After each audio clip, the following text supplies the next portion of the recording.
Non abbiate paura. I have a dream that one day etwas begriffen haben von dem, was ich vorhin nannte, die Freiheit Gottes und dann die Freiheit des Menschen. If you believe these distortions of faith should be disrupted, that sexism and all oppressions. Bienvenue dans Théologique, le podcast des théologies libres et indépendantes. Bonjour à tous et à toutes et bienvenue dans le dernier épisode de cette saison du podcast Théologique. Aujourd'hui, j'ai l'immense plaisir de recevoir Marion Muller-Collard, théologienne, essayiste, auteure de plusieurs ouvrages, directrice de la maison d'édition Labor et Fides.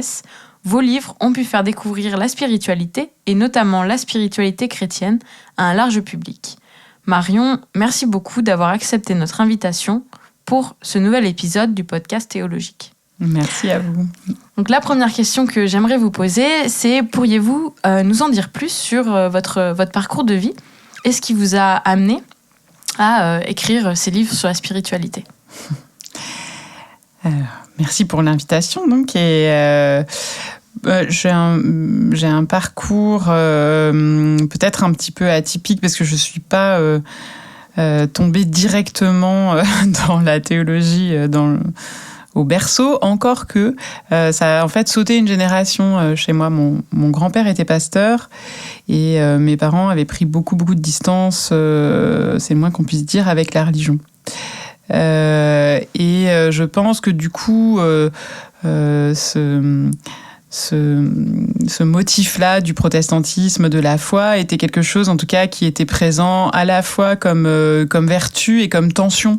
Donc, j'ai eu assez rapidement un rapport à la fois d'attirance et de critique par rapport à ce que la foi chrétienne, en l'occurrence, protestante plus spécifiquement encore, pouvait apporter dans une vie et ce qu'elle pouvait générer comme conflit aussi au sein d'une famille. Voilà, et moi j'ai eu mon propre parcours, une entrée un peu littéraire dans la Bible. C'est des textes qui m'ont touchée, qui m'ont saisie, qui m'ont intriguée, et j'ai bizarrement décidé de faire de la théologie après mon bac. J'étais prise en hypocagne, j'aurais dû normalement y aller, et puis je sais pas, j'ai bifurqué en fait un peu à la dernière minute et je m'explique pas encore très bien pourquoi. Et ensuite, ce sont des études qui m'ont passionnée parce qu'elles ralliaient à la fois une dimension littéraire qui est quand même ma dominante. Moi, je me sens plus écrivaine que théologienne. Et la dimension du sens, des grandes questions de la vie, quoi, les questions quand même existentielle, et de la culture anthropologique sans laquelle on a un peu du mal à comprendre quel type d'être humain on est aujourd'hui, quoi. Enfin, si on ne comprend rien à la Bible, à la religion, on ne comprend pas très bien où on en est aujourd'hui, en fait. Donc, c'est ce qui m'a conduite jusqu'à la théologie, et puis j'ai poussé jusqu'au doctorat. Voilà, après quoi, j'étais bien embarrassée, parce qu'avoir un doctorat de théologie sur le marché du travail, c'est pas le truc le plus vendeur. Et puis, mon parcours s'est fait entre écriture. Donc, j'ai été assez rapidement publiée chez Gallimard pour tout ce qui est fiction. Et puis, écriture d'essai, effectivement, comme vous le mentionnez, chez Labor et Fides, dont j'ai fini par prendre la direction il y a 2 ans maintenant. Donc, j'ai d'abord été une auteure et donc je suis maintenant la directrice.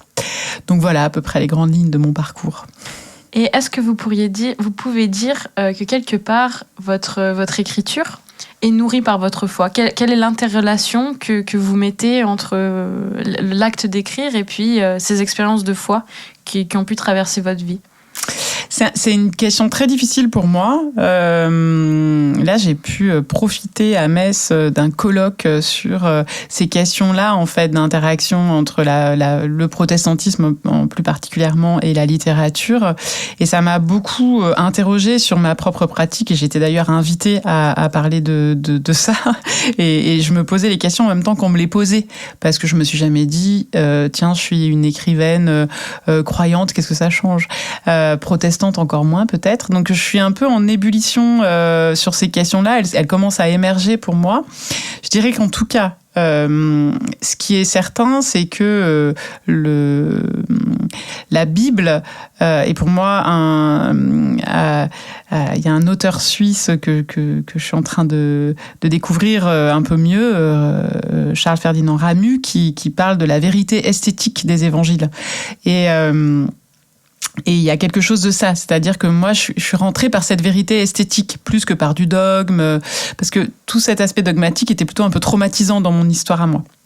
Enfin, dans l'histoire de mes parents, dans une histoire transgénérationnelle. Et donc, je dirais que ça a été une école d'écriture aussi, la Bible, bizarrement. Et donc, la question de la foi, pour moi, elle est indissociable du goût pour ses écrits et de la façon dont ils m'émeuvent. Voilà. Donc, par ailleurs, je fais pas tellement de récits ni de témoignages. Enfin, c'est-à-dire, j'ai absolument aucune perspective prosélyte, mais il y a quand même des patterns, des motifs dans mon écriture que mes lecteurs identifient comme des patterns chrétiens, et je pense qu'ils ont raison. Voilà, mais c'est pas quelque chose de conscient que je mobilise quand j'écris, sauf quand j'écris, évidemment, des essais qui vont directement s'inspirer de récits bibliques et vont venir les frotter, en fait, à une vie plus contemporaine, à des expériences plus contemporaines ou atemporelles, je sais pas comment dire. Quand, par exemple, je fais ça dans un de mes livres, L'autre Dieu, avec le livre de Job, qui est un livre de la Bible hébraïque, et je fais ça plus récemment dans un autre livre qui s'appelle Les Grandissants, avec un passage d'évangile assez bien connu du fils prodigue, de l'évangile de Luc. Et donc là, évidemment, j'entretisse mon écriture avec les Écritures, et c'est vrai que c'est pour moi une source inépuisable. C'est une parole, je trouve que la Bible, pour moi, c'est une parole qui donne la parole. Et pour moi, la bonne littérature et les bons essais sont des livres qui prennent la parole pour la donner aussi. C'est un peu un art du Christ dans les évangiles, prendre la parole pour la donner, en fait. Une bonne parole, c'est ça. Évangélion, c'est ça, la bonne parole, le bon message. C'est la parole qui est prise pour être donnée. Voilà. Donc vous nous avez parlé de la Bible comme étant une source d'inspiration à la fois littéraire et théologique. Est-ce qu'il y a d'autres auteurs qui vous ont marqué et qui ont pu influencer votre littérature, votre manière d'écrire ? Oui, alors effectivement, la Bible serait pas suffisante en soi parce que, par exemple, la Bible est quand même très narrative, soit discursive, soit narrative. Elle n'a pas tellement de place pour une littérature qui soit une littérature quasiment un peu de peinture, plus très descriptive ou qui aurait...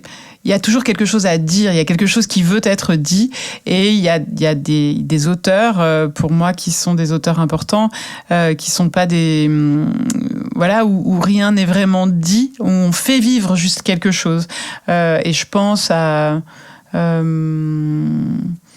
j'ai toujours le même exemple qui me vient en tête, c'est celui d'Hemingway, Le vieil homme et la mer. C'est vraiment un tableau, en fait. C'est... il se passe pas grand-chose, rien ne veut être dit, ou alors on est libre d'entendre. Enfin voilà, c'est une expérience très sensuelle. Il y a peut-être le livre du Cantique des Cantiques qui s'apparente un petit peu à ça, très très descriptif. Mais c'est vrai que c'est voilà, j'ai aussi travaillé l'écriture auprès d'auteurs qui vont prendre du temps sur des détails, et qui ne se précipitent pas à vouloir dire quelque chose à travers ce qu'ils disent. Donc ça, c'est voilà, mais voilà, je reviens quand même à la Bible, c'est-à-dire que c'est une bibliothèque, la Bible, hein, donc il y a plein d'auteurs différents, des écrivains et des conteurs. C'est pas la même chose d'être écrivain ou d'être conteur. Enfin, il y a un peu de tout. Donc c'est très polymorphe, c'est très... Donc cette diversité-là, en soi, elle est très nourrissante parce que y a peu de styles littéraires qui n'apparaissent pas du tout. On a un peu de tout, quoi. Donc voilà. Je ne lis pas que la Bible, évidemment, et surtout pas d'ailleurs. Mais oui, par exemple, un écrivain comme Emmanuel Carrère, sa façon d'aller d'épiauter en fait le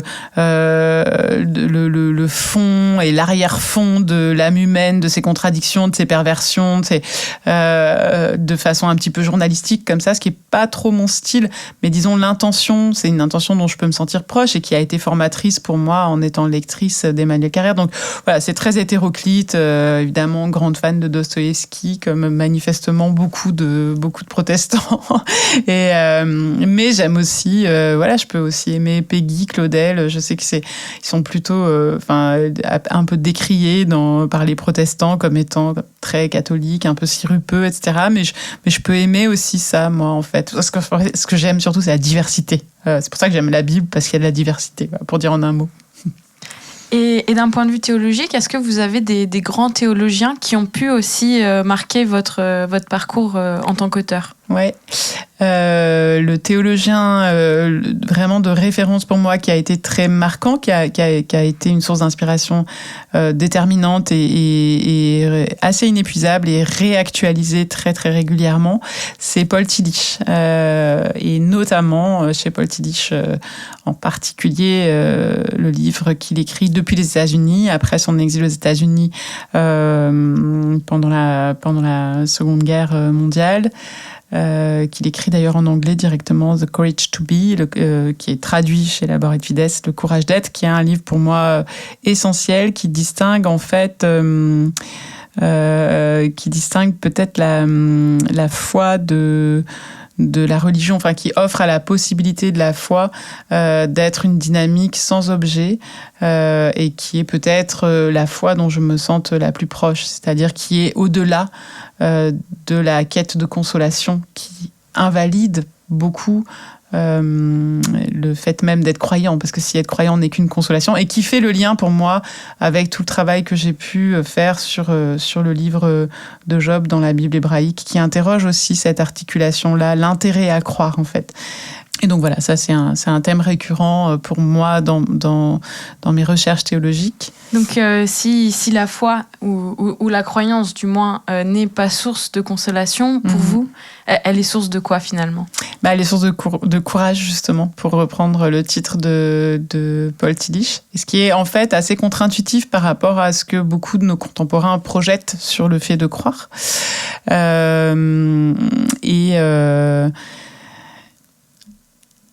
Je pense que la foi n'empêche pas... Pardon, je divague un tout petit peu parce que j'ai un fils de 20 ans qui m'a dernièrement envoyé un message en pleine nuit. C'est le danger avec les enfants qui ont 20 ans. À 3h du matin. Je sais pas très bien où il en était, lui, qu'est-ce qui se passait dans sa vie à ce moment-là, mais en me disant, mais maman, comment c'est possible que tu sois encore angoissée alors que tu es profondément croyante ? Parce que je suis quelqu'un d'assez flippé de la vie, voilà. Et mes enfants s'en rendent compte évidemment. Et je me suis dit, en fait, ça m'a mise en route pour écrire un nouveau livre que je suis en train d'écrire. Et je trouve que c'est une question hyper pertinente à laquelle je dois répondre. Du coup, j'ai fait un livre. C'est qu'en fait, justement, Tillich dans Le Courage d'être dit en fait finalement, la foi, elle n'est possible qu'une fois qu'on a intégré les grandes menaces ontologiques. C'est avec l'angoisse, c'est pas contre l'angoisse, en fait. Et c'est ça que j'appelle le courage, c'est ça qu'il appelle le courage d'être. C'est en dépit de la menace, en dépit. Et du coup, c'est quelque chose de... C'est un peu... C'est une forme de résistance, en fait, à se laisser tirer vers le bas, notamment dans la fascination du malheur, notamment, je trouve que ça me fait poser un regard sur les autres, sur le monde, sur la vie, qui me paraît quand même plus dynamique et plus porteur que si je n'avais pas la foi. Si bien que du coup, si même mes croyances étaient totalement invalidées, peu m'importe, parce qu'il me semble que c'est une meilleure version de moi-même, en tout cas. Voilà. Et donc, vous parlez souvent de la souffrance dans vos livres. Donc là, vous venez nous parler du fait que finalement, la foi n'était pas forcément une consolation, mais aussi quelque part une source d'angoisse, une manière de se mettre en avant finalement, de s'engager dans nos vies. Est-ce que vous pensez que justement ce lieu de souffrance, ce lieu d'intranquillité, pour citer le titre d'un de vos livres, permet la rencontre de Dieu, l'expérience spirituelle ? Je risquerais de tomber dans le piège que j'essaye justement de désamorcer, de Dieu comme consolateur, en fait. Et alors moi, je sais qu'en tout cas, c'est plutôt ce qui va me ressaisir au niveau de la foi, enfin être un ferment pour la foi, pour le sentiment de la foi aussi, la foi comme sentiment, ça va plutôt être les expériences de beauté en fait, ou de joie, c'est-à-dire j'ai plus un rapport à la louange qu'à la plainte en fait, parce que dans la plainte je ne sais pas très bien à qui l'adresser, puisque j'ai pas une foi qui implique que Dieu serait tout puissant et qu'il est en train de me faire une farce, une mise à l'épreuve, je sais quoi. Donc du coup quand ça va mal et je sais pas trop quoi faire pour ça quoi. Mais en revanche quand quelque chose me saisit de fort dans l'expérience de vivre, j'ai plutôt un retour vers la louange. Mais ce que je trouve très fort, en fait, et justement parce que la Bible est un livre, est une bibliothèque, et qu'elle contient des expériences très, très diverses, un panel de l'expérience de ce que c'est que être humain, qui est quand même très, très large, c'est que c'est notamment une bibliothèque, et qui même, à l'intérieur de chacun de ses livres, quasiment fait cohabiter, en fait, la grâce et le scandale. Et je trouve que les religions se sont précipitées pour mieux se diffuser, à vouloir masquer ou minimiser ou résoudre le scandale. Et je crois pas que le texte biblique le fasse.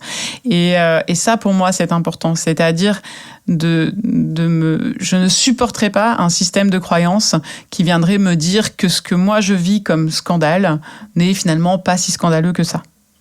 Et je trouve que cette préservation du scandale, très paradoxalement, pour moi, est une source de connexion avec ce Dieu en lequel je crois, à qui j'aime dire merci, à qui je ressens pas le besoin de dire merde parce que je le considère pas coupable, et dont j'apprécie que la façon dont ça s'est construit autour de ce grand champ projectif qui est le mot de Dieu, préserve quelque chose de l'ordre du scandale qui ne nous oblige pas en fait à résoudre la question du mal, parce que ça nous met immédiatement en échec, et en plus c'est blessant parce que quand vous vivez quelque chose de l'ordre du scandale, vous n'avez pas envie en fait qu'on vous dise que ça va aller, que ça va. Bah non, ça va pas. Des fois, ça va pas. Bon. Donc, nous avons parlé d'intranquillité. Vous nous avez parlé du livre de l'autre Dieu, donc qui parle du livre de Job. Vous avez aussi écrit le livre Le complexe d'Élie, qui va parler de l'articulation entre foi et engagement, entre foi et politique. Est-ce que vous pouvez nous en dire un peu plus sur le lien que vous voyez justement entre la spiritualité, la foi chrétienne et l'engagement politique qui peut ressortir d'une telle croyance ? Alors, j'ai dit tout à l'heure que la foi n'était pas une réponse à l'angoisse. Par contre, elle marque un interdit au désespoir. Et pour moi, à partir du moment où on est interdit de désespoir, c'est déjà en soi un engagement, en fait. Ça change un peu la posture qu'on va avoir dans nos interactions déjà avec les autres. Et quand je parle de politique dans ce livre, je parle de politique au sens très large du terme, au sens arendtien, de la police, de la cité, et de la façon dont nous sommes pris par les affaires humaines dès lors qu'on interagit, en fait. Et ça, pour moi, c'est d'autant plus important. Ça l'était déjà à l'époque où j'ai écrit ce livre, mais disons que ça s'est un peu précisé. Je croisais dernièrement un collègue qui avait été avec moi. J'ai été membre du Comité consultatif national d'éthique en France pendant quelques années. On se croise par hasard et puis on déplore ensemble la situation politique très inquiétante dans laquelle nous avons été et nous sommes d'une certaine manière encore. Et il me dit, mais bizarrement, moi, ça m'a donné un sursaut, quoi, en fait. Et c'est vrai qu'il y a quelque chose de ça, en fait, c'est plus la situation est grave et moins on a le droit de désespérer quelque part. Et pour moi, ça m'engage beaucoup par rapport aux générations qui viennent aussi, peut-être parce que tout simplement je les connais bien pour les avoir comme enfants, on va dire, mais c'est pas une raison suffisante. Il faudrait s'inquiéter de ça qu'on ait des enfants ou pas. Mais de me dire comment en fait réserver du possible. C'est vraiment la question d'utopie. On a publié chez Laboratoires un petit texte que le théologien Moltmann, qui est mort très récemment en fait, avait fait paraître dans l'encyclopédie du protestantisme, et cette question en fait de l'utopie comme réserve de possible, et en soi c'est un engagement, c'est-à-dire que aujourd'hui il y a quand même des discours d'impasse. Il y a quelque chose que je trouve en soi très mortifère et qui se targue en plus d'une forme de lucidité supérieure, ce qui est très discutable parce que le pire n'étant pas certain, il y a une réserve de possible. Et ça, pour moi, je sais que ma foi m'engage. C'est-à-dire que là, on est face à un carrefour où on peut dire faites ce que vous voulez, mais de toute façon, tout est foutu. Enfin, le repli sur soi et sur sa seule et propre survie, à la fois psychique, à la fois et de se laisser en fait reconvoquer et redéranger en dépit d'une grande fatigue, tellement les dossiers sont complexes et accablants. Je crois que pour moi, oui, ma foi est motrice de ça. Et pour le coup, très modélisée sur cette dynamique des évangiles qui décrivent en fait un homme qui, à chaque fois qu'il cherche un coin pour se retirer et pour se mettre à l'abri, pour être un peu tranquille, va en fait... parce qu'on revient le chercher, parce qu'une situation mérite, parce qu'il y a de la souffrance quelque part, parce qu'en fait, rester tout le temps dans une forme effectivement, ce que j'appelle l'intranquillité, tout simplement parce qu'il y a à être, il y a à faire, il y a à écouter, il y a à regarder, il y a à chercher, quoi. Donc, l'évangile, pour moi, est inspirant là-dessus, à la fois de prendre en compte notre besoin de retrait et de dire « oh là là, ça fait beaucoup », et à la fois de ne pas y céder à outrance au risque du désengagement. Et donc, alors, en mot de la fin, face à un monde qui, effectivement, est quelque part de plus en plus désespéré et de plus en plus enclin à l'inéluctable, on va dire, avec les discours de guerre, avec les discours sur le réchauffement climatique, sur la précarité qui augmente. Vous nous avez parlé des impasses politiques qu'on vit effectivement en France. Quel serait, alors, en message de fin, le message d'espoir que vous aimeriez offrir face à tous ces discours sur l'inéluctable ? Alors je vais citer un auteur catholique que j'aime beaucoup, Georges Bernanos, qui dit un optimiste est peut-être un imbécile heureux, mais un pessimiste est un imbécile malheureux. Et le pire n'étant pas certain, comme on le sait tous, je crois que la position de l'optimisme, de cette ouverture de réserve de possible, en fait, c'est de toute façon la plus efficace. Et je pense de travailler chacun à ne pas céder à cette... de n'autoriser personne à nous décourager, en fait, et d'être fermant de courage chez les personnes qu'on rencontre.